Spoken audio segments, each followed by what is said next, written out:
Hello my friends, आप सुन रहे हैं हमारी कहानी माय क्रूएल हस्बैंड एपिसोड 11। अभी तक आपने हमारी स्टोरी में सुना कि आरव ने रूही का बर्थडे सेलिब्रेट करने वाला था और उसने उसके लिए गिफ्ट भी रेडी कर लिया। तो चलिए आगे जानते हैं स्टोरी में क्या हुआ। अगर आपको ये स्टोरी अच्छी लगती है तो प्लीज़ हमारे चैनल को सब्सक्राइब करना मत भूलिए। तो चलिए स्टोरी स्टार्ट करते हैं। आरव दरवाज़ा खोलने के लिए चला गया। आरव की ऐसी अजीब बातें सुनकर रूही काफ़ी घबरा गई। उसने खुद से डरते हुए कहा कि इस गंदे मॉन्स्टर ने तो हमें मार डालना चाहता है। हमें नहीं मरना है, हमें मम्मी पापा के पास जाना है, हमें पापा के पास जाना है। इतना कहकर रूही रोने लगी। आज तक उसने कभी भी ऐसे सिचुएशन का सामना नहीं किया था। उसे अभी भी ये समझ में नहीं आ रहा था कि वह क्या करे। बचपन से उसे मोम की गुड़िया की तरह वह पली बड़ी हुई थी। रूही आज से पहले कभी भी ऐसी सिचुएशन में ही नहीं पड़ी थी। उसे ये बिल्कुल नहीं समझ में आ रहा था कि वह क्या करे। वह जब भी ऐसी मुसीबत में पड़ती थी तब उसके परिवार वाले या फिर उससे प्यार करने वाले उसके फ्रेंड्स सिया और आलिया हमेशा ही उसे हर मुसीबत से बचा लेते थे। तभी आरव ने दरवाज़ा खोला तो वहाँ एक वेटर खड़ा हुआ था। उसके हाथ में एक ब्लैक कलर का केक और एक गिफ्ट का बॉक्स था। आरव ने वह दोनों वेटर के हाथों से लिया। दरवाज़ा बंद करने के बाद आरव अंदर आ गया। आरव ने केक जाकर रूही के पास रखा और फिर उसे देखकर तिरछा मुस्कुराते हुए कहा, चलो डॉल, हम तुम्हारा बर्थडे सेलिब्रेट करते हैं। रूही ने डरते हुए कहा, हमें आपके साथ अपना बर्थडे सेलिब्रेट नहीं करना है। हमें अपने घर जाना है। हमारे मम्मी पापा हमारा वेट कर रहे होंगे। प्लीज़ हमें जाने दीजिए। रूही की बातें सुनकर आरव को बहुत गुस्सा आ गया। उसने गुस्से में रूही का जबड़ा कस के पकड़ लिया और कहा, क्या कहा तुमने? डॉल, मैंने कहा था ना, अब तुम कभी कहीं नहीं जा सकती। तुम्हें हमेशा मेरे पास ही रहना होगा। तुम ये बात जितनी जल्दी मान लो उतना अच्छा होगा, वरना देख रही हो ना। इतना कहकर उसने रीना राठी की लाश की तरफ इशारा किया।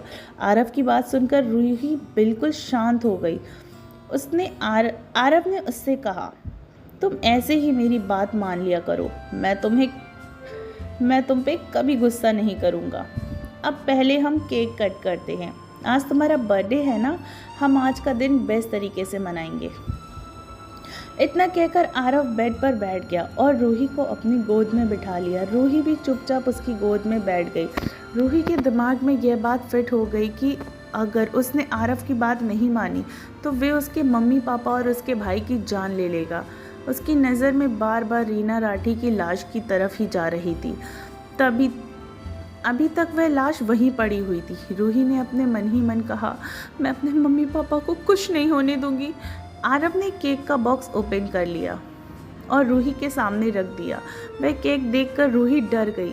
केक एक दिल के शेप का था, पर वह ब्लैक कलर का था। उसके ऊपर बड़े बड़े अक्षरों से लिखा हुआ था, welcome to my life line.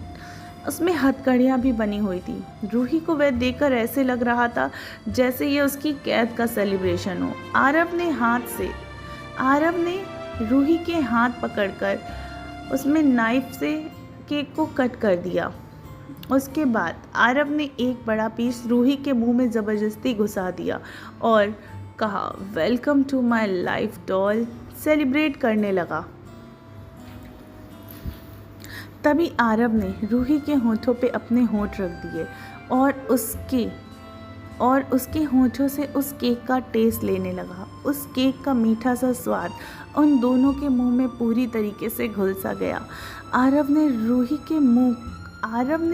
के माउथ को ओपन करके उसमें अपनी जीभ को एंटर किया और उसके पूरे माउथ को एक्सप्लोर करने लगा और उसकी जीभ के साथ खेलने लगा। आरव रूही के होठों को बहुत ही शिद्दत से चूस रहा था। करीब 15 मिनट के बाद उसे रूही की सांसें उखड़ती सी महसूस हुई तो उसने रूही को छोड़ा। रूही ने गहरी गहरी सांसें भरना शुरू किया और रोते रोते कहा, यू गंदे मॉन्स्टर। ऐसा देखकर ही आरव ने रूही को छोड़ा और वह उसके फेस को अपने दोनों हाथों में भरकर कहता है, तुम सिर्फ मेरी हो बेबी डॉल। इतना कहकर उसने रूही के होठों पर अपने फिंगर रखी। उसे यह देखकर बहुत अच्छा लग रहा था। रूही का फेस पूरी तरीके से रेड हो गया था। उसके लिप्स पूरी तरीके से सूज चुके थे। ऐसा देखकर आरव के चेहरे पर एक शैतानी मुस्कुराहट आ गई। रूही रोते रोते मन ही मन यह सोचने लगी, आज उसके 18वें जन्मदिन पर उसकी पूरी दुनिया ही बदल गई। वह हमेशा से अपने 18वें जन्मदिन के सपने देखती थी, क्योंकि आज के दिन वह बालिग हो जाती। पर उसने ये कभी नहीं सोचा था कि उसका 18वां जन्मदिन ऐसा होगा।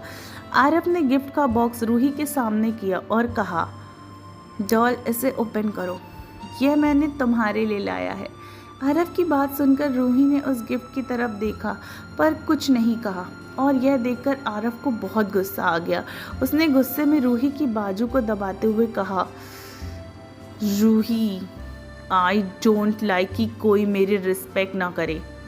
आरव की बात सुनकर रूही डरते हुए हाँ में सर हिलाया और गिफ्ट को पकड़ने के लिए अपना हाथ आगे बढ़ाया। आरव ने कहा, गुड, और अगर पहले ही तुम मेरी बात मान लेती तो मुझे तुम्हें तकलीफ नहीं देनी पड़ती, पर तुम तो ज़िद्दी हो ना।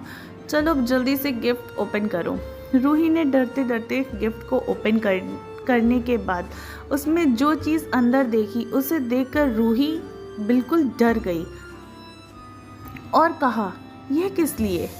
आरव ने मुस्कुराते हुए रूही की तरफ देखा और कहा, डॉल, मैं हमेशा के लिए तुम्हारा नाम अपने दिल पर लिखना चाहता हूँ और यह तुम्हें करना होगा। यह तुम्हारा गिफ्ट है मेरी तरफ से अपनी डॉल के लिए। रूही ने घबराते हुए कहा, ये मैं नहीं कर सकती। गुस्से में आरव ने रूही से कहा, ये तुम्हें ही करना होगा। असल में उस बॉक्स में टैटू मशीन थी। तो क्या करने वाला है आरव उस टैटू मशीन का? अगर आपको ये स्टोरी अच्छी लग रही है और कहानी के आगे जानना है तो प्लीज़ हमारे साथ यूं ही बने रहिए। मेरे चैनल को सब्सक्राइब करिए, वीडियोस को लाइक करिए। बहुत ही जल्दी मिलूंगी आपसे इसके नेक्स्ट पार्ट के साथ, सिर्फ टेनी FM जान के साथ।